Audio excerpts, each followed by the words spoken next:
ท่านผู้ฟังกำลังให้เกียรติรับฟังสถานีวิทยุเจียงใหม่มหานคร FM 107.25 เมกะเฮิรตซ์อันดับต่อจากนี้ไปเจิญอู้จ๋ากำเมืองกับดีเจคำเพชรเจ้า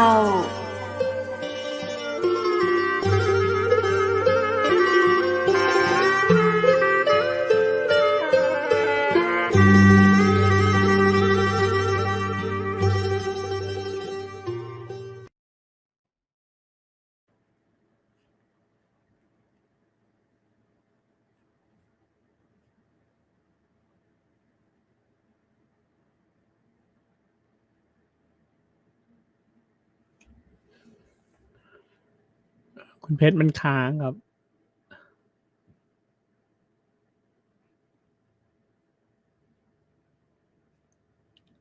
โอเคคุณเพชรมาแล้วครับผมสวัสดีค่ะสวัสดีครับคุณเพชรสวัสดีเจ้าสวัสดีเปิดรายการคู่กันเลยครับผมเมื่อกี้มันค้างไปอีกแล้วครับยินดีต้อนรับครับผมเป็นปกติไปซะแล้วเนาะ ยินดีต้อนรับคุณผู้ชมเข้าสู่รายการอู้จากกำเมืองต่างจังหวัดมหานครนะเจ้าได้ภาพออกอากาศจากอาคารวังสิงคำอำเภอเมืองจังหวัดเชียงใหม่เจ้ายินดี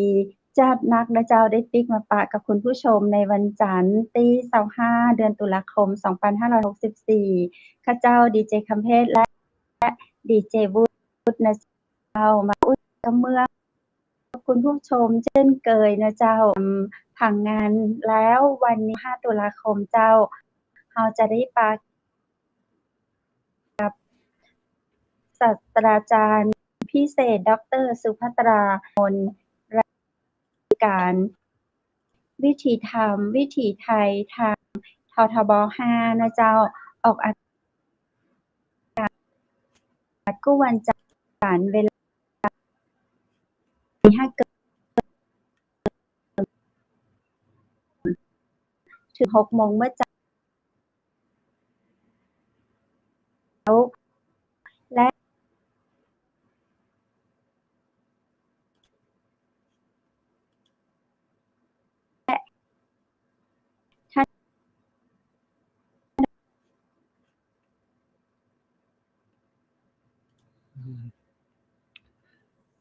วันนี้สัญญาณคุณเพชรไม่ค่อยดีเลยครับ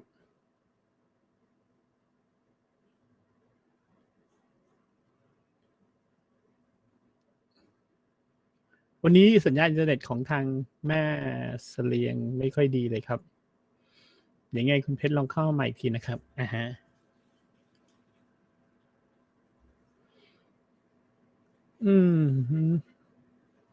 วันนี้อินเทอร์เน็ตที่แม่เสลียงเป็นอะไรเอ่ยขึ้นมาขีดเดียวเองครับ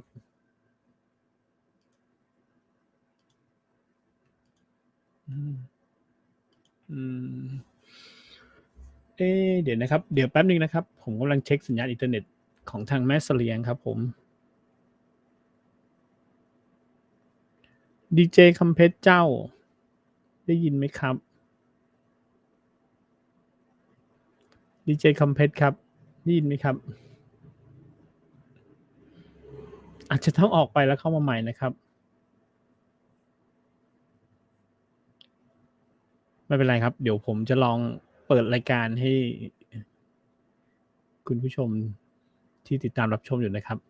ยินดีต้อนรับสู่เชียงใหม่มหานครนะครับวันนี้วันจันทร์นะครับอาจจะไม่ได้พูดภาษาเหนือนะครับวันนี้วันจันทร์ที่25ตุลาคมนะครับก็ไม่ได้เจอกันตั้งแต่วันศุกร์เสาร์อาทิตย์นะครับวันนี้เป็นวันเปิดทำงานแล้วก็เป็นประจำทุกๆวันจันทร์จะมีคนมาร่วมพูดคุยนะครับแต่ไม่รู้เป็นไรตอนนี้สัญญาณอินเทอร์เน็ตทางแม่เสลียงไม่ดีครับยังไงคุณคำเพชรลองเข้ามาใหม่อีกทีนะครับที่อินเทอร์เน็ตเท่าที่เช็คดูทางนู้นก็โอเคนะครับแล้วก็อินเทอร์เน็ตบางทีอินเทอร์เน็ตต่างจังหวัดเนี่ยจะดีกว่าอินเทอร์เน็ตเมืองไทยนะครับเท่าที่ผมไปทำงานมาไม่ว่าจะเป็นในงานของเรื่องของงานออนไลน์หรือว่างานอะไรนะครับดีเจคำเพชรมาแล้วครับดีเจคำเพชรครับสัญญาณไม่ดีอีกแล้วครับ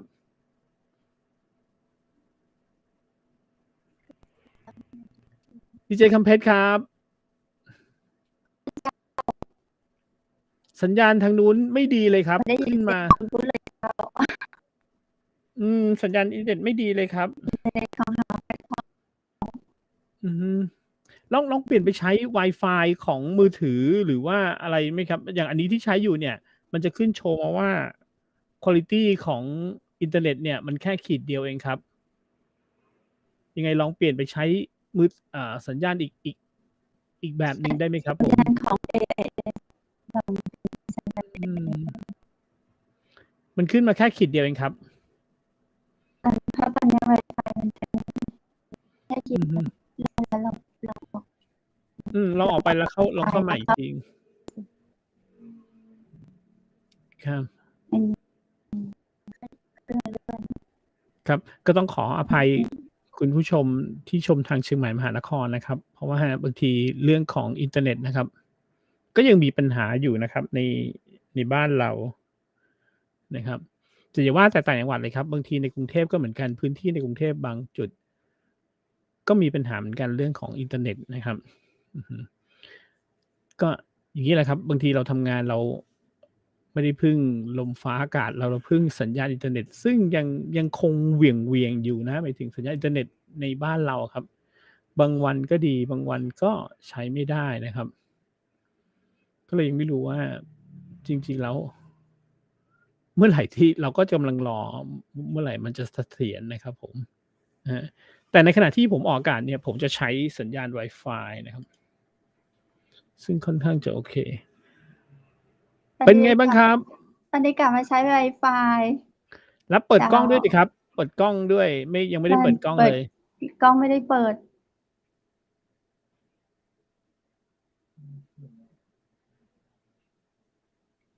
กล้องไม่ได้เปิดเหรอครับ? ไม่ได้เปิดกล้อง เปิดแต่เสียง ออกใหม่ ออกใหม่ แล้วเมื่อกี้เราไปปิดเครื่อง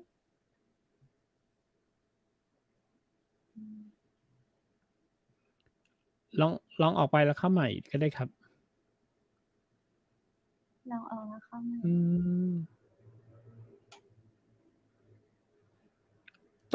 ต้องบอกว่าไอ้ตัวโปรแกรมเนี้ยมันจะค่อนข้างมันจะโชว์นะครับว่าสัญญาณอินเทอร์เน็ตตรงนั้นเป็นยังไงบ้าง ตอนเนี้ยเท่าที่มันขึ้นมาสัญญาณอินเทอร์เน็ตทางนั้นไม่ดีเลยอะครับ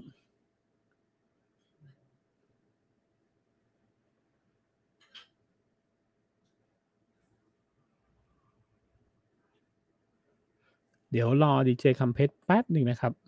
กำลังแก้ไข เรื่องของสัญญาณอินเทอร์เน็ต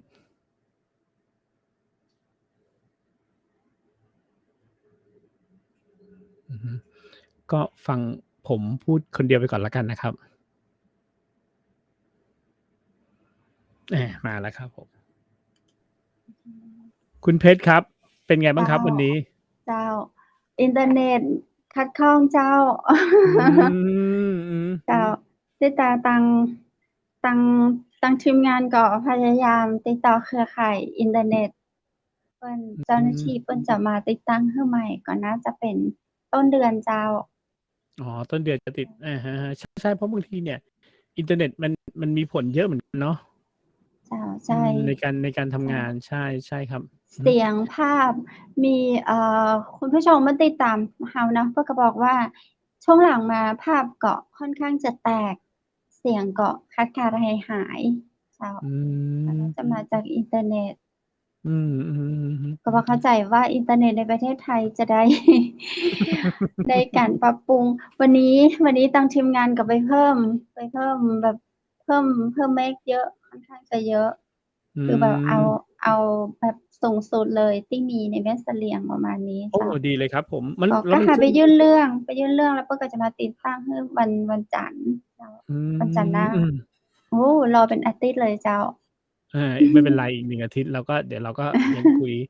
ก็ค่อยๆปรับไปเนาะ เพราะว่ามันก็น่าจะดีขึ้นเรื่อยๆแหละ อะฮะ หลังจากที่ เจ้า เราก็เจอปัญหา แต่เรื่องสัญญาณอินเทอร์เน็ตเนี่ย โอ้โฮ มันหลาย ๆ ที่เหมือนกันที่มีปัญหา อย่างงี้ครับ อย่างงี้ครับคุณเพชร เจ้า ผมแนะนำว่า วันที่เจ้าหน้าที่เขามาติดเนี่ยนะครับ เอาพยายามให้ตัวที่มันกระจายสัญญาณเนี่ย อยู่ในจุดใกล้จุดที่เราจัดรายการมากที่สุด อืม อ่า คือตัวกระจายสัญญาณมันจะมีกี่ตัว มีประมาณ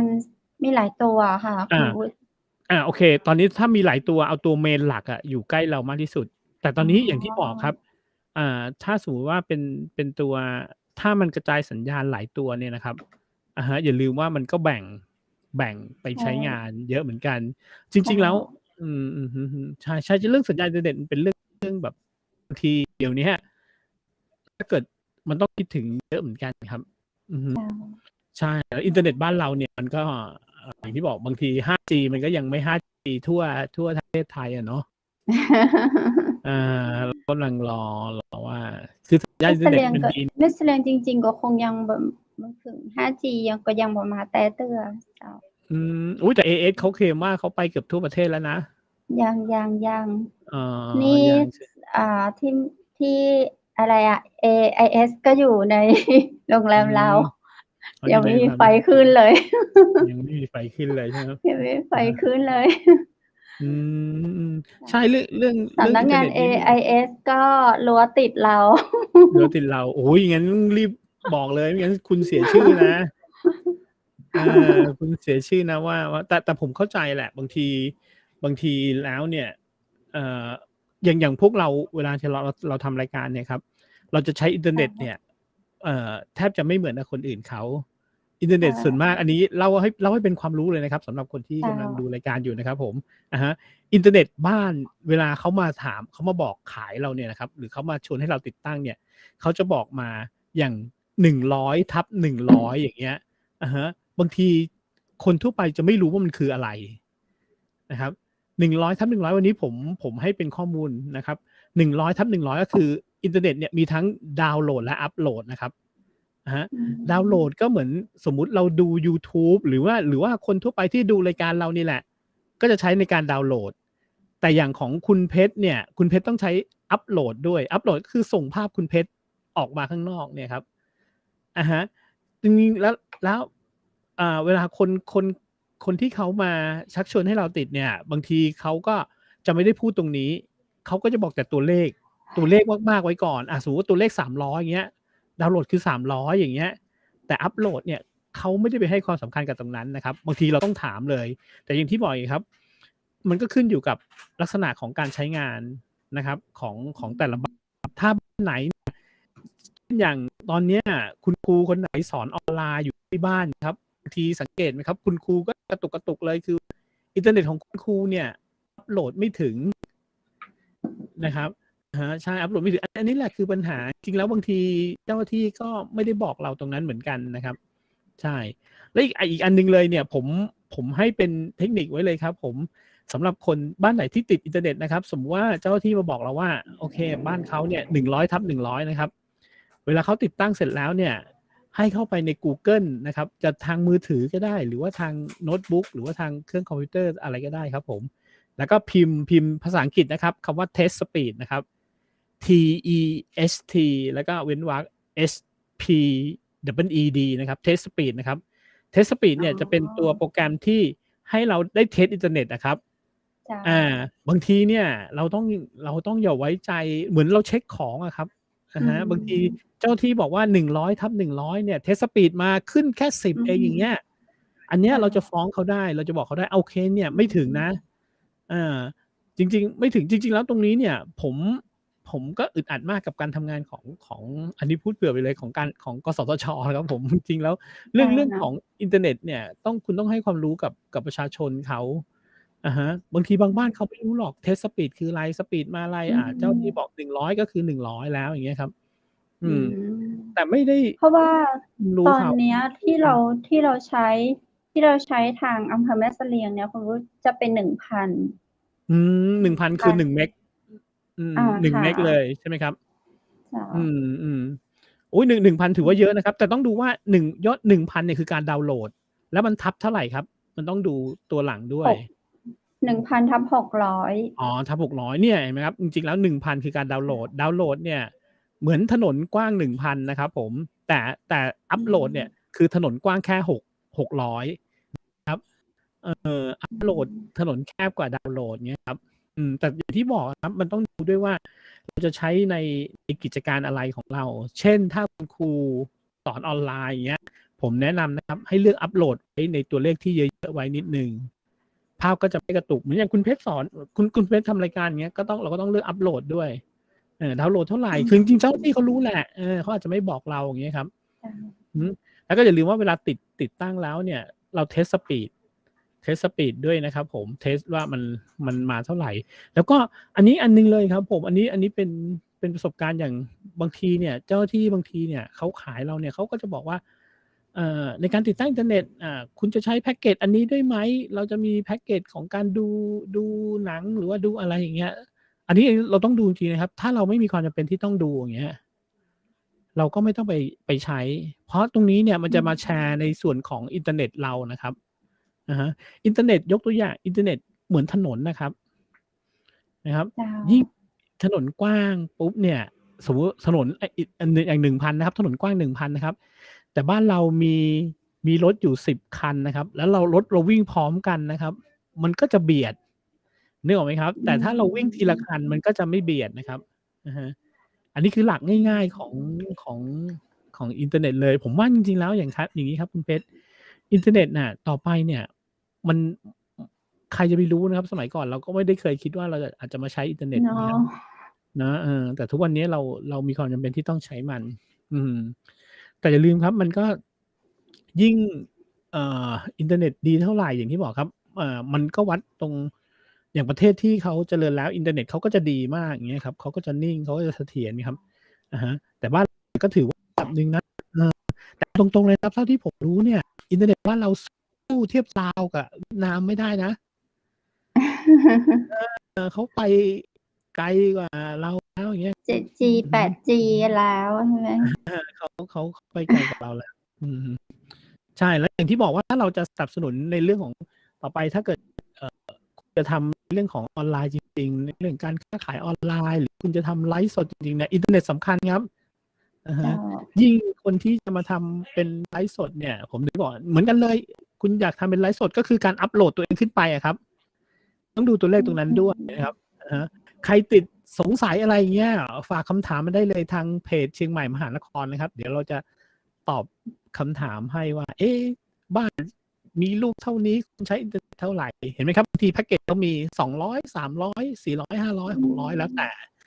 บางคนก็ไม่รู้ไม่รู้ว่ามันจะต้องเลือกแบบไหนนะครับเราเลือกที่ความจำเป็นของบ้านเราเลือกใช้ในความจำเป็นของบ้านเราในปัจจุบันนี้ที่คุณผู้ศึกษาอยู่นี่ในเรื่องของการใช้เน็ตนี่พอแจ้งได้ไหมคะว่ายี่ห้อแล้วกันยี่ห้ออะไรที่ว่าน่าจะดีที่สุดที่น่าจะเหมาะกับการใช้งานประเทศไทยเราตอนนี้โอ้ยี่ห้อนี้ผมไม่สามารถฟันธงได้เลยแต่ผมว่ามันอยู่ที่พื้นที่เลยครับบางพื้นอยู่ที่พื้นที่ค่ะใช่บางพื้นที่แต่ละพื้นที่คือเขาจะปล่อยเมคออกมาไม่เท่ากันใช่ครับบางพื้นที่ ASD บางพื้นที่True ดีบางพื้นที่ DTAC ดีอย่างเงี้ยครับใช่ไม่เท่ากันเลยแม้แต่ในกรุงเทพก็เหมือนกันนะกรุงเทพเนี่ยบางพื้นที่5G AS ถึงแต่ True ไม่ถึงอะไรอย่างเงี้ยครับบางที่ 5G True ถึงแต่ AS ไม่ถึง DTAC ได้อะไรอย่างเงี้ยเราจะรู้ได้ยังไงอะคุณบุญคือบางทีครับต้องดูว่าเวลาจะติดตั้งอย่างเงี้ยอย่างบ้านเราเนี่ยครับผมอย่างโอเคผมยกตัวอย่างบ้านผมเนี่ยผมจะติดตั้งแต่ตอนนู้นแล้วครับผมจะติดตัวที่เป็นสัญญาณอินเทอร์เน็ตเนี่ยเราก็ถามเขาดูก่อนถามแบบละเอียดเลยนะถามละเอียดเลยตอนแรกเนี่ยผมจะใช้อยู่ยี่ห้อนึงเนี่ยผมก็ถามเลยว่ามีตรงนี้หรือเปล่าเขาก็บอกว่ายังไม่มีโอเคพอบอกว่าไม่มีเราก็ยังไม่เอาใช่ไหมครับตัวที่ว่าไม่มีนี่คืออะไรอะคะตอนนั้นทูยังไม่มีเคเบิลใยแก้วหมายถึงว่าไฟเบอร์ทูโฮมนะครับแต่พอสักพักหนึ่งเขาก็มีพอเขามีปุ๊บเราก็เปลี่ยนมาใช้ไงครับแต่พอตอนหลังเนี่ยคืออินเทอร์เน็ตมันมีปัญหาทุกบ้านแหละครับอินเทอร์เน็ตมันมีปัญหาทุกบ้านจริงยิ่งเคยสังเกตไหมครับอย่างช่วงเวลานี้เป็นช่วงเวลาที่คนใช้อินเทอร์เน็ตเยอะมากช่วงเวลาคนกลับมาบ้านปุ๊บเนี่ยคนจะใช้อินเทอร์เน็ตเยอะมากครับใช่เพราะฉะนั้นเนี่ยบางทีเราไม่สามารถรู้ได้เลยเหรอว่าเจ้านี้ดีเจ้านี้ไม่ดีเจ้านี้อะไรเงี้ยผมว่าอยู่ที่ ความความต้องการของเราอะว่าเราใช้ในงานไหนครับ บางบ้าน ค่ะ ไม่ต้องใช้อัปโหลดแบบเราเลย อย่างเงี้ยครับผม ใช้ดูหนังอะไรอย่างเดียว อย่างเงี้ย อะฮะ อืใช่ ม ก็เลือกที่มันดาวน์โหลดเยอะ ๆ ใชแต่บา่ งบ้านแบบอยากไลฟ์สด เงี้ย ก็เลือกที่มันอัปโหลดเยอะ ๆ ครับ อืม อย่างที่บอกครับ ยกตัวอย่างเหมือนถนนแหละ คุณอยากอืได้ถนนก ม ว้าง ๆ หรือคุณอยากวิ่งถนนแคบ ๆ เงี้ย เออ ใช่ นี่แหละครับ หลักคือมัน ง่าย ๆ เลย ดูอย่างที่เขาเอาแพ็กเกจมาให้เราดูใช่ไหมคะ มันก็จะมีแบบ 300/300 400/400 600/600 แล้วมันก็จะมี 1,000/600 อย่างเงี้ยค่ะ แล้วก็ อันนี้สูงสุด ละ อืม 1,000/600 แล้อืวก็เรื่ม องมันมี แต่พอมาฟัง อ้าว ทำไมมันไม่มี 1,000/1,000 เนาะ มันอืมี ม ๆ 1,000/600 ใช่มี ครับ อะฮะ 1,000/400 1,000/600 อย่างเงี้ยค่ะ อก็ืเลยไม่มี ม 1,000/1,000 อืม อืก็จริง ๆ แล้ม ว 1,000/600 ก็จริง ๆ ถ้าในแง่ของเทคนิคเนี่ย 600 ก็น่าจะพอกับการที่จะมาทำงานที่แบบมาไลฟ์สด อย่างเงี้ย แต่ อืม พอติดตั้งปุ๊บ อันนี้เราต้องดูเลยครับผม ตัวกระจายสัญญาณเนี่ยอยู่ตรงไหน? ค่ะ นึกออกไหม? เวลา เขามาติดตั้งคเราืเนี่อย เขาจะถามก่อนเลตัวแมยว่าจะ่ให้วางตรงใไหชน? ่ไหม? ใช่ มันตกั็วแมจะ่อวยูา่งอยตรงู่ไหน? ที่ห้องจัดรายการ อา ก็จะใวชา่ครงทัีบ ่ห้องจัดรายการ อืม แต่ส่วนสแล้ว ตูดีโอของเรามันก็จะห่างมาประมาณ 20 เมตรเองค่ะ ไม่ถอืึง ม ประมาณ อื15 ม เมตร อืม ประมาณ 15 เมตรนี่ก็จะมีตัว เขาเรียกว่าอะไร ตัวปล่อยมีอีกเป็นตามตัวชกรั้นห้อง จายสัญญาณอีก ใช่ นี่แหละครับ อย่างที่บอกว่า ถ้าของคุณเพชร 1,000 เนี่ยนะครับผม สมมุติว่ามี 10 ตัวกระจายสัญญาณ อย่างเงี้ย มันก็จะแบ่ง สมมุติ อืผมยกตัวอย่าง ม 1,000 คือ 10 แล้วกันนะครับผม ใช่ 1,000 คือ ก็ได้แค่ 10 เอ๊ย ได้แค่ 100 ใช่ มันก็จะซอยย่อ๋อ อยไปอีก ซอยอยั่นอยไนปี้อีกสำหรับน่าจะมีปกราะมาณรแชเดี๋ยว ร์ 3 ชั้น 4 ชั้น น่าจะมีประมาณ 5 ตัว 6 ตัวค่ะ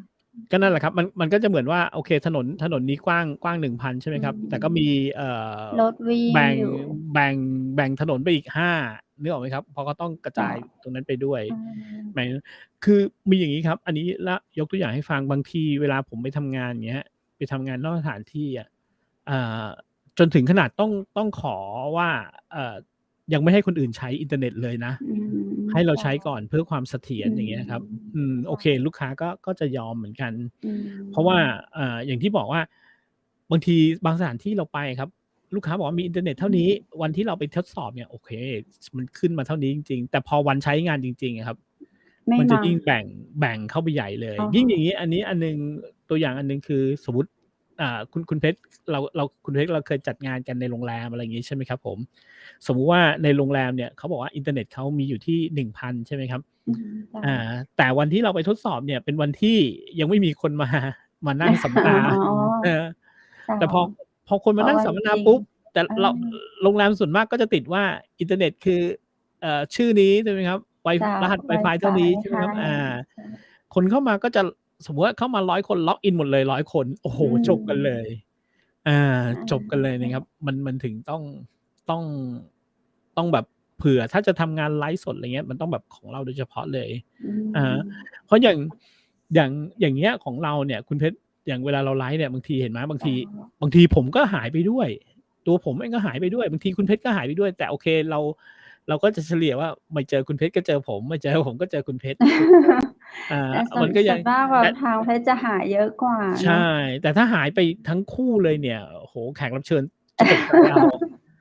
อย่างน้อยยังต้องมีคนใดคนหนึ่งที่แบบคอยอยู่เป็นเพื่อนแขกรับเชิญ ไมเ่รากงั้นแขกรั็บเชิญตพยกใจายเอาา มแบบให้ได้สิ่งที่ดีที่สุดแล้วเนาะ ใช่ อืม แต่ๆ ๆ บอืางทีม มันก็ไปจำกัดอยู่ตรงผู้บริอืม การ ใช่ ค่มัน ะ มันก็คือ จริงๆ มันก็คือความตั้งใจเลย และอีกอันหนึ่งครับ อันนี้เป็นเทคนิคเลยคุณเพชร ถ้าสมมุติว่าเขามาติดตั้งนะครับ ถ้าเขามาจต้ิดตั้ง ะ โอเค ถ้าต่อไปในกรณีที่อย่างผมเนี่ย เวลาผมจัดไลฟ์สดเนี่ย ผมจะใช้คอมพิวเตอร์ ผมใช้คอมพิวเตอร์ตัวนี้ที่ค่จัดเลย ะ อย่างเงี้ย เอ่อ บางทีเนี่ย อันนี้ผมยกตัวอย่างเลย ถ้าเกิดใครอยากไลฟ์ขายของ หรือว่าอะไรอย่างเงี้ย ไอ้สาย LAN นะครับ เขาเรียกว่าสาย LAN เคยรู้จักสาย LAN ใช่ไหมครับ? จ้ะ อืม คือมันจะต่อออกมาจากตัวอินเทอร์เน็ตเลย ตัวเราเตอร์เลยครับ ตัวเราเตอร์แล้วใช่คือยิ่งถ้าเสียบสายแลนนะครับมันจะยิ่งได้สัญญาณที่ดีมากสัญญาณที่ดีมากและสัญญาณที่เสถียรมากแต่โอเคสายแลนเนี่ยมันจะมีเฉพาะคอมพิวเตอร์แค่นั้นหรือคอมพิวเตอร์หรือโน้ตบุ๊กอะไรอย่างเงี้ยจะสามารถเสียบสายแลนได้จะทำให้สัญญาณดีมาก PC อะไรอย่างงี้เนาะใช่ครับเวลาผมไปไลฟ์ข้างนอกเหมือนกันถ้าผมเอาโน้ตบุ๊กหรือคอมพิวเตอร์ไปผมก็จะหาพวกสายแลนเนี้ยครับมาใช้งานเนี่ยครับจะดูดสัญญาณได้ดีกว่าใช่จะดูสัญญาณได้ดีกว่าใช่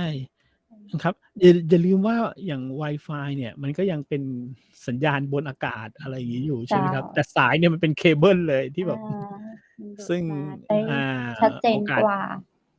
กว่าแล้วมันก็จะวิ่งด้วยความเร็วที่ดีกว่าเรื่องของสัญญาณ Wi-Fi ครับจริงๆละเอียดอ่อนพวกนี้ละเอียดอ่อนถึงบอกว่าจริงๆแล้วแต่กสทช.ให้บอกเรามองเห็นความชัดเจนอย่างเวลาถ่ายทอดข่าวถ่ายทอดรายการที่สถานีวิทยุอย่างเงี้ยค่ะมันจะไม่กระตุกจะไม่หายเลยรายการลิงก์สัญญาณรายการสดลิงก์สัญญาณจากต่างจังหวัดเนี่ยไม่มีแบบขาดหายเลยแม้แต่รายการเดียวอะไรแต่เรามาถ่ายทอดรายการแล้วก็ใช้เน็ตตัวเดียวกันก็มองภาพเห็นละที่เหมือนที่คุณพุทธอธิบายว่าWi-Fi กับการใช้สายแลนมันแตกต่างกันสายแลนดีกว่าแน่นอนสายแลนจะดีกว่าใช่ยิ่งต่อไปถ้าสมมติว่าคุณเพชรจะสมมติตรงนี้เป็นห้องสตูเลยเงี้ยผมแนะนำให้ต่อเป็นสายแลนถ้าเข้าตัวโน้ตบุ๊กได้นะครับผมว่าต่อเป็นสายแลนเนี่ยมันจะนิ่งที่สุดใช่จริงๆถ้าเราขยันหน่อยแล้วก็เดินไปตรงห้องจัดรายการก็ดีนะผมว่านะก็ดีนะเขาคงจริงๆแล้วมันอยู่ที่ว่าเวลาเขาเซตเรื่องของในการออกอากาศเนี่ยครับผมเขาคงต้องแบบตรงนี้ที่มันดีที่สุดอย่างเงี้ยแต่อย่างที่บอกว่าเดี๋ยวนี้หลังๆเนี่ยเราจะเป็นมนุษย์โมบายกันซะเยอะมนุษย์ที่แบบว่าไม่ได้ใช้ไร้สายกันซะเยอะครับเราก็แบบแต่ก็ดูนี่อันนึงเลยนะครับคุณเพชรผมเคยนะบางทีแบบผมไปบางที่นะอย่างวันนั้นผมไปอยู่เมื่อปีที่แล้วครับมันมีงานกฐินครับอันนี้เล่าสู่กันฟังนะมันมีงานกฐินนะครับของพอดีเพื่อนผมเขาให้ผมไปถ่ายรูปไปถ่ายวิดีโอที่จังหวัด101นะครับผมก็แล้วพอดีวันนั้นมันมีผมจะต้องติดงานนึงไปด้วยคือผมก็ยกตัวโน้ตบุ๊กไปอย่างเงี้ยก็ขึ้นเครื่องไปถึงเสร็จปุ๊บผมก็ต้องหาพื้นต้องมาทำงานอย่างนี้ใช่ก็หาพื้นโอ้โหแต่ผมว่า101เลยนะครับแล้วขับรถออกไปนอกตัวเมืองประมาณ20 กิโลซึ่งเป็นชนบทเลยนะครับแต่อินเทอร์เน็ตไม่ครับอินเทอร์เน็ตแรงมากเหรอโอ้เจ๋งแรงแบบแรงมากจริงแต่วันนั้นเนี่ยก่อนไปนะครับก็คือโอเคพอไปถึงเสร็จปุ๊บผมก็เตรียมเข้าที่พักเนี่ยเพื่อที่จะทำรายการอย่างเงี้ยครับรายการตอนนั้นเป็นช่วงบ่ายก็คุยกับเจ้าของที่พักเขาก็ดีนะเขาบอกว่าเนี่ยเขาก็เข้ามาเปิดห้องเราเลยเขาก็จะไปไหนตอนไหนแล้วเขาก็บอกว่าอยากได้อะไรก็หยิบเอาเลยอย่างเงี้ยซึ่งเขาก็ไม่ได้อะไรครับก็คือคงไว้ใจเราแหละเขาก็บอกเนี่ยมีเราเตอร์อยู่อย่างเงี้ยมีเราเตอร์อยู่อยากเอาไปติดตรงนั้นก็ไปติดได้เลยเราก็เลยแบบยกเขาว่าโอเคถ้าเกิดเขาพูดอย่างนี้แล้วเราก็ยกเราเตอร์ออกไปติดโอ้โหปรากฏว่าสัญญาณอินเทอร์เน็ตดีมากแรงเลยครับขนาด101คือมองไปนี่นะคือทุ่งนาเลยนะมองไปให้คือทุ่งนาเลยแต่แรงโอ้โหสัญญาณอินเทอร์เน็ตแรงกว่าในของอะไรคะวันรู้สึกเขาจะใช้ของ AS มั้งครับถ้าจำไม่ผิดนะก็ทุกวันนี้ก็ถามทุกคนว่าเราใช้ของอะไรดีเขาบอก AIS น่าจะดีที่สุดแล้วก็ใช้ไม่มีเจ้าไหนดีที่สุดหรอกครับตามความคิดผมนะบางเจ้า AS ก็จะดีบางพื้นที่True ก็จะดีบางพื้นที่ DTAC ก็จะดีครับอันนี้ทั้งนั้นก็ขึ้นอยู่กับตัวเสาเขาด้วยเนาะตัวเสากระจายสัญญาณเงี้ยว่าเราอยู่ใกล้เสาตรงไหนอย่างเงี้ย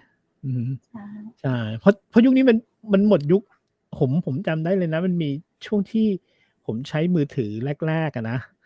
มือถือแรกๆเลยแล้วผมกลับไปบ้านที่นครสวรรค์น่ะถ้าเข้าไป ในหมู่บ้านซึ่งหมู่บ้านผมจะไกลจากตัวเมืองประมาณ26กิโลแล้วพอเข้าที่บ้านแล้วปุ๊บเนี่ยก็จะเงียบสงัดสมัยก่อนนะก็จะเงียบเลย เจ้า ไม่มีเซเว่นไม่มีอะไรเงี้ยครับ แล้วก็เวลาโทรศัพท์มีนะครับ ตอนนั้นมือถือมาใหม่ๆเงี้ยก็ยังไม่ใช้เน็ตโทรศัพท์ทีเนี่ยผมต้องขับมอไซค์ขับ ไปหา แล้ว ค ก็ ลื่น วิ่งขึ้นไปบนภูเขาครับ เป็นวัดบนภูเขา ชื่อวัดเขากองทองวัดที่ผมบวชนะครับ ที่นั่นตรงนั้นจะมีคลื่น จะมีคลื่นสำหรับโทรศัพท์ ใช่ ซึ่งแบบมันมากครับซึ่งเดี๋ยวนี้โอเค เดี๋ยวนี้สบายเลย โอ้โห ไปถึงรู้สึกในบ้านเลยอินเทอร์เน็ตแรงมากเนี่ยครับก็ทำให้เราทำงานได้ครับนี่วันนี้เนี่ย ทีแรกเราจะคุยกับใครนะครับด็อกเตอร์ที่เขาทำรายการอยู่ ใช่ ด็อกเตอร์ทำรายการอ คือยู่ ช่อง เห็นใช่เขาทำรายการอยู่ช่อง 5 แล้วก็เห็นแบบพี่เขาได้รับรางวัลอะไร National แบบ International เราก็อยากรู้นะว่าแบบว่าคนสวยได้รางวัลมาระดับโลกอะไรอย่างเงี้ยคือเราก็ไม่แน่ใจว่าคือรางวัลอะไร ผู้หญิงเนาะคุณวุฒิความสวยความงามอยากรู้อะไรเงี้ยแต่บังเอิญว่าญาติเขาเนาะเสียชีวิตแล้วก็ขอแสดงความเสียใจด้วยเนาะแต่โอกาสหน้าก็น่าจะมีได้คุยค่ะโอกาสหน้าได้เชิญพี่เขามาร่วมรายการกับเราดีครับโหนี่ไปมาเราทำกันนี่ถ้านับดูนี่ก็หลายเดือนแล้วเนาะหลายเดือนแต่เห็นทีมงานเราแจ้งเอพิโซดมาก็ยังไม่ถึง100นะคะคุณวุฒิประมาณ70อะไรอย่างเงี้ยถ้า100นี่มันต้อง3เดือนกว่านะคือเราทำประมาณครึ่งเดือน1เดือนเราทำ4วันเพราะเราพัก3ก็ประมาณเกือบเกินครึ่งวันนิดนึงถ้าทำประมาณ60%ของแต่ละเดือนใช่ไหมคะถ้าทำประมาณ60%แต่เราทำกันมาตั้งแต่แบบปลายกรกฎาแล้วก็อะไรให้มิดกรกฎาแล้วก็สิงหากันยาตุลา2 เดือนนี้เราได้ทำแบบเต็มเดือนเนาะนี่ตุลากันยาเฮ้ยมันเหมือนนานนะแต่นับดูก็2 เดือนยังไม่3เดือนเต็มผ่านแขกรับเชิญมาหลายท่านมาก70ก็ประมาณ70ประมาณเกือบ70ใช่ประมาณ70ใช่ครับแล้วเป็นไงบ้างการทดลองเนาะเอาคุณวุฒิก่อนเป็นไงบ้าง70เอพิโซดนี่เป็นไงบ้างเฮ้ยผมสนุกนะสนุกทุกครั้งที่แบบได้คุยกับแขกรับเชิญเพราะว่าแขกรับเชิญมีอะไรมากที่สุดไหมเฮ้ยผมชอบแทบทุกคนเลยนะเท่าที่คุยนะเพราะว่าจริงๆแล้วมุมมองของทุกคนแบบมีความแตกต่างกันหมดเลยเนาะมีความแตกต่างใช่ครับแต่มีคนแซวแบบว่ารายการนี้อะไรนะเอาใจจังหวัดแม่ฮ่องสอนมากเลยทำไมล่ะครับเขาบอกว่าอันนี้แซวมาจากลำปางเมื่อวัน2 วันนี้เองค่ะก็เลยเขาบอกว่าเดี๋ยวลำปางก็เชิญคนที่แซวเนี่ยมาออกรายการก่อนกันละกันแล้วก็เดี๋ยวมีอะไรทางลำปางก็แนะนำได้เราไม่ได้จำกัดแล้วเขาบอกว่าโหแม่ฮ่องสอนนี่แบบเส้นใหญ่มากเลยรายการแบบแม่ฮ่องสอนเยอะจังอะไรอย่างเงี้ยแล้วก็บอกว่าก็คนก็สนใจเนาะเขานำเสนอในเรื่องของแม่ฮ่องสอนแล้วก็ผู้ดำเนินรายการแล้วก็ตามงานถ้าคุณนำเสนอมาเราไม่ได้จำกัดเลยภาคใต้เราก็มีหลายจังหวัดมาแล้วเหมือนกันเนาะต่างประเทศเรายังเคยมีคนเข้ามาต่างประเทศเราก็มีเราไม่ได้แบบแม่ฮ่องสอนเส้นใหญ่มีแต่คนแม่ฮ่องสอนถูกแซวไม่ล่ะครับเขาต้องบอกว่าแม่ฮ่องสอนจริงๆแล้วเป็นจังหวัดที่มีเรื่องราวเยอะมากใช่คือในช่วงที่จังหวัดเขาปิดแม่ฮ่องสอนไม่ปิดด้วยไงค่ะแม่ฮ่องสอนเขาก็เลยมีอะไรที่แบบมาชวนคุยได้แบบสบายใจแบบคุณสามารถมาเที่ยวได้ทั้งปีด้วยการต้อนรับอะไรอย่างคุณปอยเขาก็บอกแบบเขาเน้นแบบ มากๆด้วยยินดีแบบคุณมาได้แบบเขาพร้อมมากเขาพร้อมมากที่จะต้อนรับไม่ว่าจะเป็นนักท่องเที่ยวเนาะนักลงทุนนักธุรกิจนักเดินทางเขาเรียกว่าอะไรสายธรรมก็จะมาเดินป่าเดินอะไรเขาเรียกเดินอะไรคะคุณรุตเดินจงกรมใช่ป่ะเดินอะไรเขาเรียกเดินป่าพระที่เดินป่าเขาเรียกว่าอะไร เดินจงกรมธุดงค์เหรอครับเดินธุดงค์ใช่ใช่ใช่เดินจงกรมมันต้องวนมาที่เดิมใช่ไหมเดินธุดงค์พระที่จะเดินธุดงค์อะไรอย่างเงี้ยก็มาได้ในจังหวัดแม่ฮ่องสอนคือเขาพร้อมเขาพร้อมมาตรการการควบคุมโควิดของเขาก็โอเคอะไรอย่างเงี้ยเนาะควบคุมได้ในอำเภอเขาก็ออกมาคุยเนาะควบคุมได้ครับใช่ก็อย่างที่คุณปอยบอกโอ้โหไปมาพอได้สำรวจแหล่งท่องเที่ยวเพิ่มมากขึ้นเนี่ยโอ้โหเยอะมากซีรีส์เลยซีรีส์ทั้ง7เรื่องของแม่ฮ่องสอนเลยที่แบบมีเรื่องราวที่น่าสนใจทั้งหมดเลยครับดังนั้นก็คนลำปางอย่าน้อยใจนำเสนอมาได้แต่ไม่นะ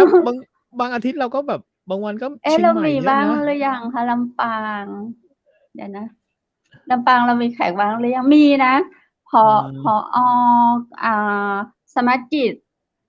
สมาร์ทกิจวันนั้นที่เขาไลฟ์สดกับเราเขาก็ไลฟ์มาจากลำปางเนาะแต่ถ้าพูดถึงจังหวัดลำปางเรายังไม่มีแขกมาเดี๋ยวก็เชิญคนที่แซวเรามานั่นแหละโอ้ยเราไปไกลเลยใช่ไหมตรังเราก็คุยกับดีเจมาแล้วตรังก็มีใช่สุราษฎร์ธานี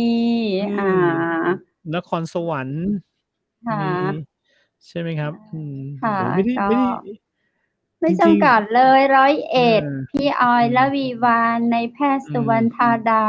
เนาะพี่อะไรนายกอุบลราชธานีครับทั่วไทยแล้วก็ยินดีค่ะรายการเชียงใหม่มหานครจะอู้การเมืองจ้างก็มาคุยกันได้เนาะคุยกันผมว่าสนุกดีใช่ครับแล้วคุณเพชรล่ะครับพอทำมา70กว่าเทปแล้วชอบเทปไหนบ้างชอบเทปก็เหมือนคุณวุ้นเลยคือแบบชอบทุกเทปเลยคือจะบอกตามตรงว่าบางวันที่เรามาคุยกับแขกรับเชิญของเราเนี่ยซึ่งเราเรียกท่านว่าแขก VIP เนาะเป็น VIP ของรายการที่มาออกรายการของเราฟรีเนี่ยบางวันเนี่ยเราผู้ดำเนินรายการอย่างเพชรอย่างเงี้ยบางวันคือสภาพร่างกายเราไม่ได้มาเต็มร้อยคือเราก็มีเจ็บไข้ได้ป่วยปกติเหมือนคนทั่วไปบางวันแล้วก็มีแบบทำงานทำงานแบบมีกลางคืนด้วยทำรายการอะไรอย่างเงี้ยเนาะที่เราต้องรับผิดชอบทำรายการวิทยุทางเชียงใหม่มหานครทางคลื่นแสงสารวีเราจัดรายการเราใช้เสียงเยอะเราใช้พลังไปเยอะค่ะแล้วก็กลางวันแล้วก็มีภารกิจงานของเราอีกทั้งส่วนตัวทั้งธุรกิจพอ20:00 นเรามาออกรายการพลังเราแทบหมด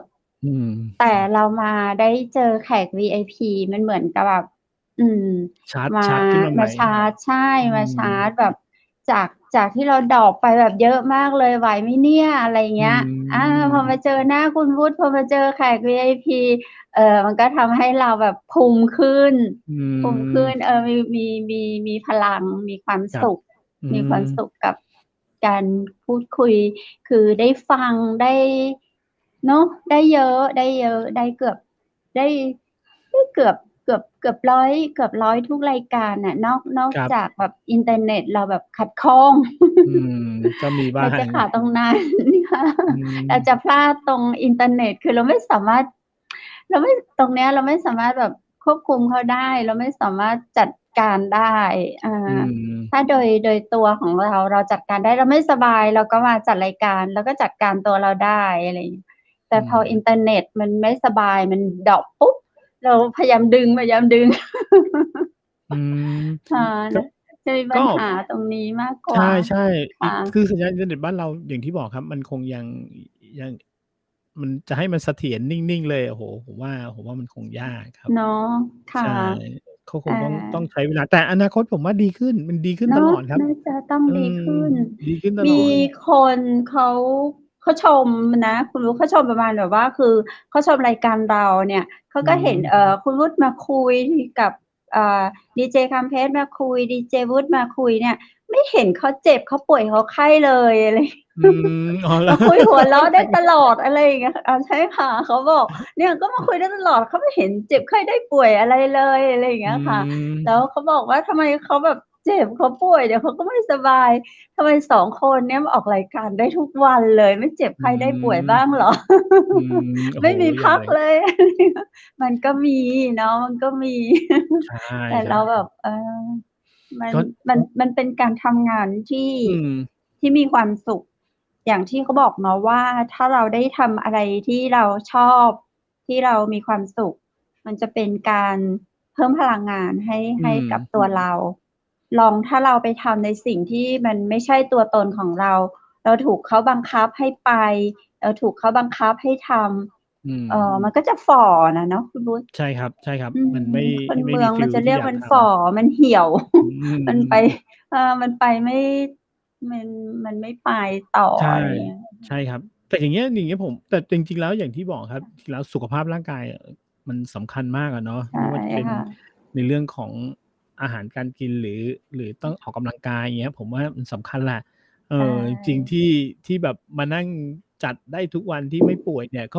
อย่าป่วยดีกว่าครับ อารมณ์ใช่แบบใช่คืออารมณ์ดีอารอืมณ์ดีไว้ก่อนมแล้วแบบเขาก็ถามแบบเคยร้องไห้บ้างไหมเนี่ย อื แล้วมจัดรายการแบบหัวเราะตลอดเลยยิ้มตลอดเลยอะไรอือย่างเงี้ยทำไมยิ้มมเก่งมากเลยเคยร้องไห้ไหม อืโอ้โฮเราโอ้โฮก็คนธรรมมนุษย์ดาเหมือนกันนะนั่นแหละอาเนาะ มนุษย์ปุ ร้องให้ถุชนแหละ โชว์ยังได้เลยอะ ใช่ใช่ใช่คอา รับอืมค่ะก็หลายคำถามเนาะที่ถามอืมามที่ถามแขกรับเชิญมาก็มีเยอะแต่ว่าเราตอบแทนไม่ได้เดี๋ยวเราก็ต้องรอไว้ถามที่แขกรับเชิญเนาะแล้วก็ใช่ครับเราก็คุยได้เฉพาะในส่วนที่เขาคุยเรื่องของเรา อืมใช่แล้วเรื่องของเราถ้าเป็นเรื่องอื่นเราอาจจะค่ะเดี๋ยวให้ถ้าเดี๋ยวรอให้ความรู้ผิดไปเดี๋ยวมันจะไม่ดีเนาะใช่อืเขาฝากมถามก็ต้องรอถาม รอถามดีค่ะกว่าครับมีอืมที่เขาแซวที่เขาแซวหรือว่าเขาถามส่วนตัวทางคุณวูดล่ะคะมีเข้ามาบ้างไหมคะอ๋อแบบเขา ดีเจผู้หญิงคนนั้นเป็นใครสวยไหมอะไรอย่างเงี้ย มี ตัวจริงเป็นมียังไงอะไรอย่างเงี้ย มี ล้อผมเล่น ผมก็จะบอกว่าเอาเอาเอาตรงๆเลยครับที่คุยกันเหมือนสนิทนี่นะครับที่คุยกันแบบสนิทนี่เจอกันจริงๆเนี่ยแค่ครั้งเดียวอาแต่เนาะมันมีความผูกพันอืมันมีความเป็นมเพื่อนเป็นพี่เป็นน้องมันเหมือนพูดภาษาเดียวกันเนาะใช่ใช่เข้าใจกันเหมือนพูดเพราะว่าค่ะตั้งเป็นเด็กแต่แบบเจออืมกันแบบ อืมครั้งครั้งแรกในการทักทายในเฟซใน LINE อะไรอืมอืมที่อืมที่อะไรนะท่านท่านสืบท่านศักดิ์สืบศักดิ์อือฮึมาเป็นผู้ว่าของแม่ฮ่อืองสมอนอ่าก็แล้วก็นี่ครับผมถึงว่าเอ๊ะทำไมคนถึงถามว่าเอ๊ะทำไมจัดรายการเกี่ยวกับแม่ฮ่องสอสนก็โอ้โฮนิทกัน ผูกพันกับแม่ฮ่องสอนนี่แบบว่า ถ้าจะไปอะฮะถ้าจะไปหลายอุ๊ยนี่ไปมาๆเดี๋ยวคุยเดี๋ยววันหลังนี้จะต้องเชิญมีอยู่ท่านหนึ่งครับคุณเพชรครับเดี๋ยวเจ้าต้องเชิญมานั่งคุยกันแล้วเจ้าที่เขาเป็นคนที่พาผมไปตรงเขาเรียกอะไรครับที่ทางที่จะไปอ่า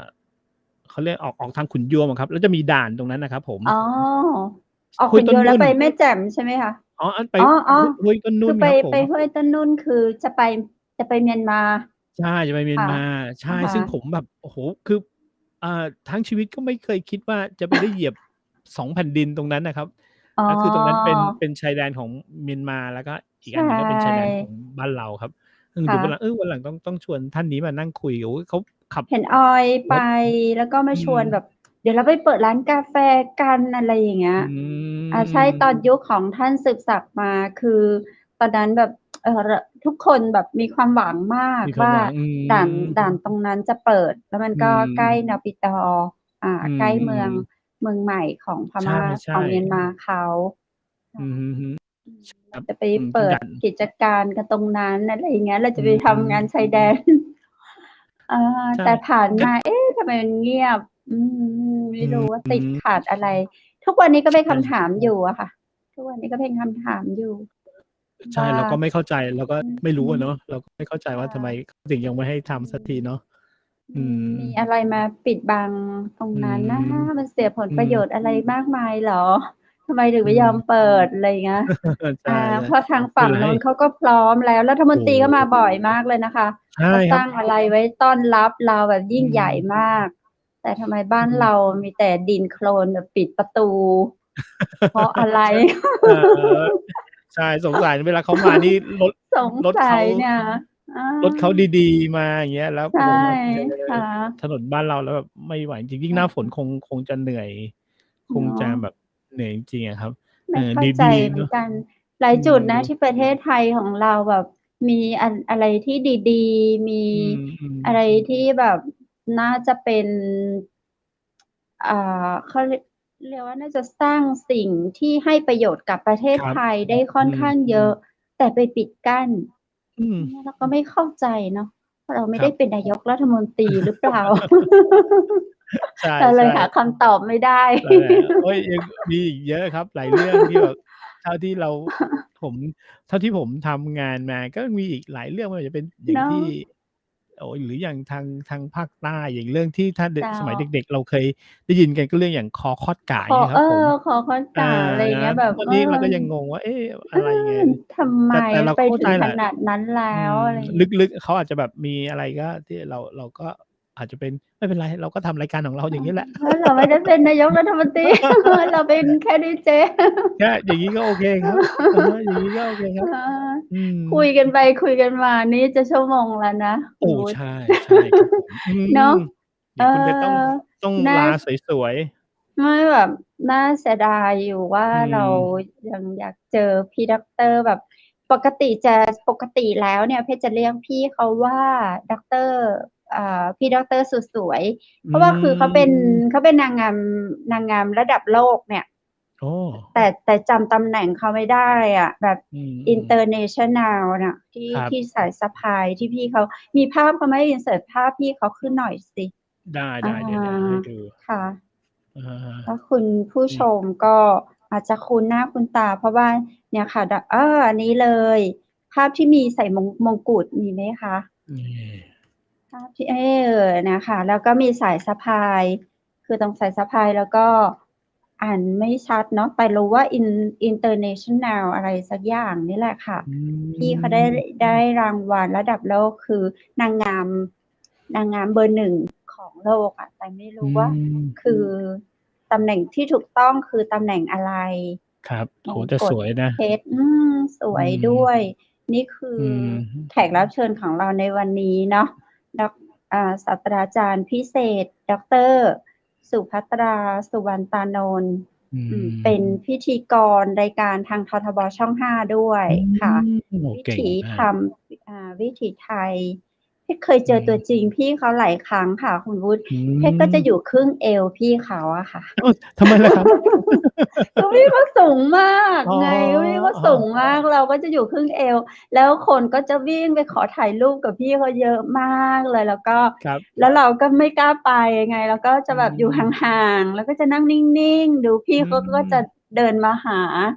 พี่เขาเป็อนืม คนที่แบบอัธยาศัยดีมาก ๆ คุณวุอืฒิ คือเราไม่ม เข้าไปหา คือเราแบบ เรา เราเป็นคนชนบท เราเป็นอืคนม ที่แบบไม่เพอร์เฟกต์ ไม่อะโอไ๊ร ย ไม่อย่าเไหมปาคิะดอย่ากงับนั้พน ี่เขา อะไรอย่างงอย่าี้ไง ไปคิดอย่างงั้น เราก็จะหลบไง เราก็จะอเยู่ออ นิ่ง ๆ ของเรา อะไรอย่างเงี้ยค่ะ แล้วมันคือแบบพี่เขาเดินเข้ามาหาเราเลย คือปอืม กติเนี่ยคนจะเข้าหาพี่เขาเนี่ย พี่เขาจะมีเลขา อืพี่เขาจะมีเลม ขาผู้หญิงบ้างผู้ชายบ้าง คอยดูแลพี่เขาตลอด คครับ อยดูแลพี่เขาตลอด แล้วทีเนี้ย อ่า ในความที่เขาให้มิตรกับเราอะ เขาเดินมาหาอเราืเม ลย เขาอืก็เดินมาหาม เราบอกว่า "น้องมาถ่ายรูปด้วยกัน" อืม เรา น่ารักมาก เราก็ได้ค่ะพี่ อะไรอย่างเงี้ย แล้วตอนถ่ายรูปด้วยกันน่ะ เขาก็บอกเราว่าพี่ไม่เคยขอถ่ายรูปกับใครเลยนะ จริง ม ด้วยอ่ะ เพราะว่ามีแต่คนขอถ่ายรูปกับเขาลุมเขาถ่ายรูปแบบเราเห็นละ คนแย่งถ่ายรูปกับเขาเยอะแยะเลย แต่เขาอ่ะเดินมาหาเรา แล้วก็มาขอถ่ายรูปกับเรา แล้วก็กระซิบว่าพี่ไม่เคยขอถ่ายรูปกับใครเลยนะ อืมโหน่ารักมาก พี่รู้สึกเป็นมิตร รู้สึกดีกับ ครับ น้องค่ะ อืม ก็เลยถ่ายรูปคู่กัน ก็ไม่ได้ไป โอ้ ยืน ดีจัง ถ่ายที่ไหนก็นั่งตรงที่เรานั่งอะค่ะ เขาก็มานั่งถ่ายรู ค ป รับ กับเรา แล้วก็กราบขอบคุณเขา แล้วก็คุยกัน ก็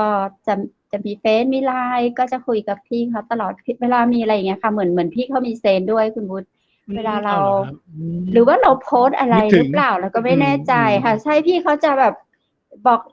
คุยกับเราทันทีเลย ให้กำลังใจกับเราทันทีเลย อะไรอย่างเงี้ยค่ะ เหมือนพี่เขามีเซนส์รู้อะไรอย่างเงี้ย อื ประมาณเนี้ย ม เราก็รู้สึกแบบคนเราเนาะไม่ได้สวยเพียงแค่ภายนอก ข้าง ครั ใน บ ของเขาสวยจริงด้วยอะค่ะ อื เขาสวยจ น่า ริ ส ง น ๆ ใจ ด้วย ค อ รั ยา บ ก อื ให้มาม พูดคุย แต่ อื วันนี้ ม เนาะน้อง ไม่เป็นไร ญาติ ครับ โอ ทาง กาส ญา ห ติ น้า เขา โอกาสห ค่ น้า ะ อื ไปงาน ม ขาวดำค่ะ ครั ก็ บ อืม โอกาส โอ้ หน้าได้ สว เจ ย อ เล กับ ย พี่ อื เขา ม ค่ะ ครับผม น่ารัก อะฮะ ใช่ น่ารัก งั้ มาน ก ค่ะ โอกาสหน้าเจอกับพี่ดร. สุภัสราเนาะ เดี๋ยวเรา อื จะแจ้ ม งวันที่คุณผู้ชมอีกที ครับ ในวันนี้เรา 2 คนลาคุณผู้ชมไป ไป อื เพียง ม เท่านี้เนาะ เจอกันใหม่ในวันพรุ่งนี้ พรุ่งนี้นี่จะเป็นประธานหอการค้าจังหวัดแม่ฮ่องสอน อย่าเพิ่งว่าเด็กเส้นนะ อา คุณโอม ผม คเคุ ณ ย โอ ทำ ม งานด้วยกันกับเขาเหมือนกัน อ๋อ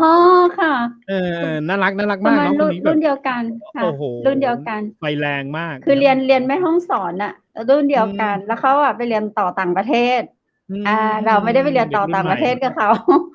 เด็ก เขา รไุป่น เรี ให ยน ม่ ต่อ มา ต่างป ก ระเทศค่ะ อืม อือฮึ เคยรู้ ใช่ จักเขาตอน ม. 1 หรือ ม. 2 อะไรประมาณ อื นี้ ม ผมรู้จักเขา รุ่ ต น อนไปทำงานที่แม่ฮ่องสอนนั่นแหละ โอมน่าสนใจ อื แล้ว ค รู้ ่สึก ะ จะ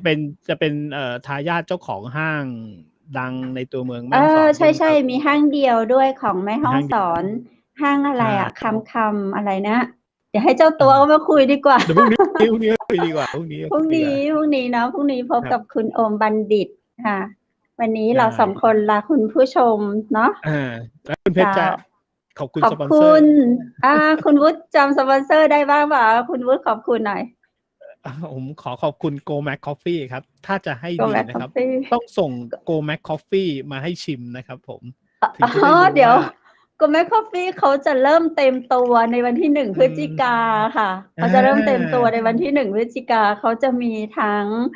ตอนนี้เขามีเฉพาะโลโกใช่ไหมคะ อืม เดือนหน้านี้เขาจะมีมาพูดคุยกับเรา โอ้ คเย่ะ ี่ยมเลย มารี อื วิว ม มารีวิวกับเรา มาคุยอืกับเราเดือนม ละ 1 ครั้งคโอ่ะ ้ ดีเลย แล้ คว รับ ก็มีโลโก แล้วก็พิธีกรก็ต้องขอบคุณค่ะ ใช่ เขาจะมี 3 โพรโมชันที่ทางอืรายการ ม ฝ่ายโฆษณา ฝ่ายการตลาดทำ อืคุม ณผู้ชมท่านๆ ใดที่สนใจเนาะ เรามีโปร 50% ค่ะ โปรไฟอืไหม้ ม โอ้ ไม่ ดี ไม่ใช่ครับ ไฟไหม้ โปรใจดี อืม โปรใจ โปรใจ ดีจากเชียงใหม่มหาครับ นครค่ะ ลดให้ 50% จนถึงเดือนธันวาคมค่ะ อื ก็มี ม GoMac จองโปรไว้ด้วย ก็จะเริ่มวันที่ อืม 1 พฤศจิกายนค่ะ โอเดี๋ยว้ ได้พู ด ดี ค คุย รับผม กับตัวจริงเจ้าของเนาะ แหค ม วามเป็นมา ต้อง ทุกอย่าง รู้อืสึกว่าม ลูกสาวเขาอะค่ะ ก็ใกล้จะได้เป็นนางแบบดาราหรือนักร้อง อือะไรด้วย เดี๋ยวเราค่อยถาม อา ได้ ได้เลย เดี๋ยววันครับผม นี้ค่ะ เราขอบคุณสปอนเซอร์ในเดือนตุลาคมก่อนแล้วกันเนาะ ครับ ครัวบินโตเชียงใหม่ค่ะ คุณวุฒิ ครัวบินโตเชียงใหม่ ส่งอาหารรอบเวียงเชียงใหม่นะเจ้า บอกว่าจะเป็นอำเภอเมือง หรือว่าใกล้ ๆ อำเภอเมืองก็สั่งซื้อ สอบถามได้เมนูอาหารล้ำ ๆ นะเจ้า ที่ครัวปินโตเชียงใหม่ 0818843354 เจ้า แล้วก็ขอบคุณสปอนเซอร์ใจดีตังอำเภอแม่สะเลียง ชื่อโรงแรมหยังเจ้าคุณวุฒิ แม่สลีเวียงงามครับ หลังจากเมื่อวันศุกร์เนี่ยได้เห็นแสงสีสวยแล้ว ผม โอ้โฮ จริง ทำให้แบบ แหม เจ้า หน้าหนาวครั้งนี้ต้องไปเยือนจริง ๆ ครับ แม่สลีเวียงงามนะครับ โทร 0536214444 นะครับ แล้วเบอร์หนึ่งนะครับ ถ้าผิดบอกด้วยนะครับ 0815952883 แม่สลีเวียงงาม ได้ นะครับ ได้เลยเจ้า เปิดตลอด24ชั่วโมงตัวยเจ้า ใช่ครับผม แล้วก็ข้าเจ้าขอบคุณชุดพิธีกรนะเจ้าจากร้านผ้าพื้นเมืองชุดไทยใหญ่แม่เสลียงเจ้า อันนี้ติดต่อสอบถามรายละเอียดเพิ่มเติมได้ที่เบอร์โทร 0826166889 เจ้า และสุดท้ายข้าเจ้าดีเจคำเพชรและดีเจบูธนะเจ้า ขอบคุณคุณผู้ชมเป็นอย่างยิ่งนะเจ้าที่อยู่เป็นกำลังใจและก็ติดตามเนาะกดไลค์กดแชร์ให้กับทีมงานตัวเนอร์บอกว่าจะเป็นทาง Facebook เชียงใหม่มหานครเพจเชียงใหม่มหานคร YouTube เชียงใหม่มหานครเจ้าตรงไหนที่อยากให้เขาแก้ไขปรับปรุงก็แนะนำมาได้ยินดีนะเจ้ากับขอบพระคุณคุณผู้ชมทุกคนทุกท่านสำหรับคืนนี้ขอให้นอนหลับฝันดีราตรีสวัสดิ์เจ้าขอบคุณครับครับสวัสดีครับ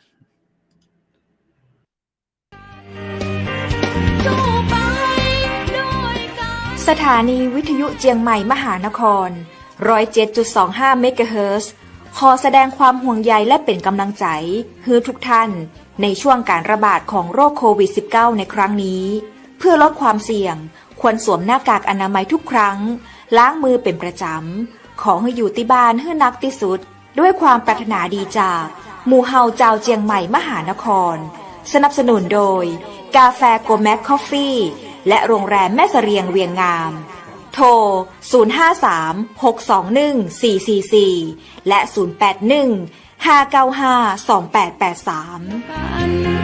เราจะฝ่าฟัน